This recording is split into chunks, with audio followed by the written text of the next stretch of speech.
In late November of 2022, a man from Fujian province in China arrived at a farm in Kingfisher County, Oklahoma. He got out of his car with a 9mm handgun and barged into a garage on the property where he demanded the $300,000 he was owed. A man at the farm, known as the boss, told his girlfriend to call her brother to get the money after he was shot in the knee as a warning. The shooter told him he had 30 minutes, but as time passed, no money appeared, and the shooter became agitated. But by this time, the boss was done with the whole situation and told the shooter to just finish him off. At some point, a hostage situation had been reported to the local police, but when they arrived around 8 p.m., all they found was 4 bodies in a garage and a man wounded in a nearby truck. You see, the shooter, Chen Wu, invested in this farm, which was an illegal marijuana farm, but when there was a dispute over money, Chen Wu parted ways. But clearly he held a grudge. Wu was a heavily connected triad involved in a billion-dollar multi-level operation with illegal farms, brothels sponsored by human trafficking, and of course, money laundering. And the money leaves a trail, all the way back to New York City. Even the DEA couldn't believe the size and complexity of an operation like this, and how for the most part, there was no war in the streets between any of these groups. The triad bosses would fly from China to have sit-downs in New York to discuss their operations. And just so you know, triad is a rather vague term. It can be used to describe several organized crime syndicates from China, Hong Kong, and Taiwan, even though triads also operate all over Europe, East Asia, South America, and even in South Africa. And Oklahoma isn't just some random state. Despite it being legal to grow in Oklahoma with a certain license,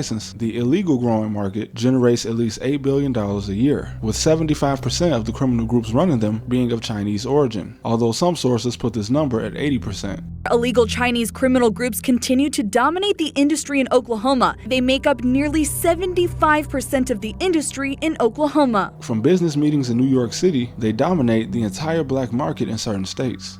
Now, it may not be hard to believe, but finding information about Asian American organized crime syndicates is pretty difficult, mainly because they were so messy back in the day when major gang wars broke out from San Francisco to New York City, resulting in multiple murders. So now most public information about these groups is centered on information from the 70s to the 90s. Outside of California, knowledge of Asian American gangs is pretty scarce. But if you look close enough, you start to see things that look suspicious. Why is it that every time an illegal brothel or happy ending massage is busted in New York, it happens in Queens, where some, if not all of the women being from East Asia, mostly China? And why have several indictments quietly been coming out for years involving Chinese nationals and Chinese Americans smuggling, trafficking, and money laundering? Again, with a specific geographic location, New York City. What took me down this rabbit hole is when I saw a video at a restaurant called Fish Village, a Chinese seafood restaurant in College Point, which is a predominantly Hispanic and Asian neighborhood in Queens, New York. And it features what appears to be a large group of possibly Asian or Hispanic teenagers ransacking the building.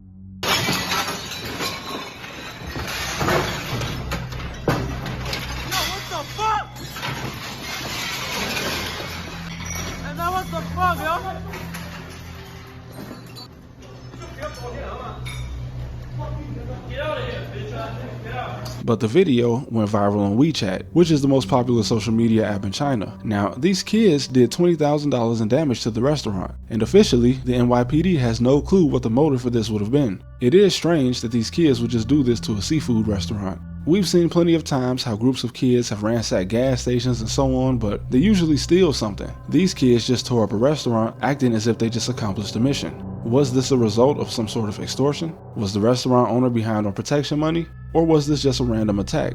It happened in 2023, and still, no suspect has ever been identified or arrested. But this got me looking into Queens, which is home to many of the over 600 illegal brothels in New York. From 2020 to 2021, multiple illegal brothels were shut down in Queens, and this might have been blamed on the influx of migrants from South America, but in reality, it's something that has been going on in Queens for a long time.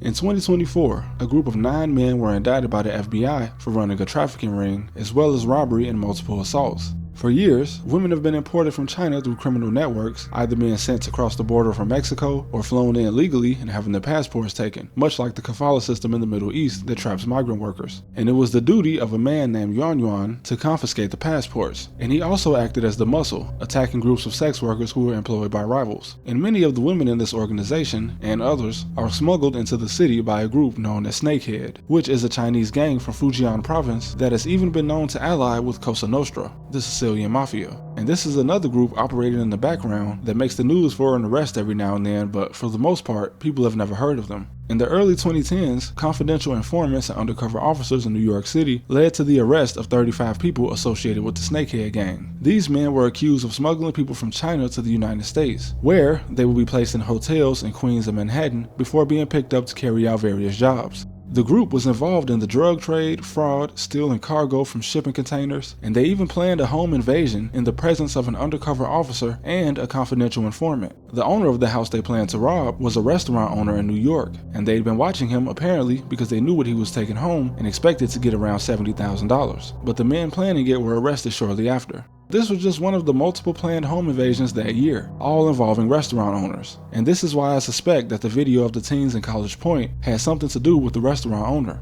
But the most disturbing part of this rabbit hole takes place in Brooklyn in upstate New York.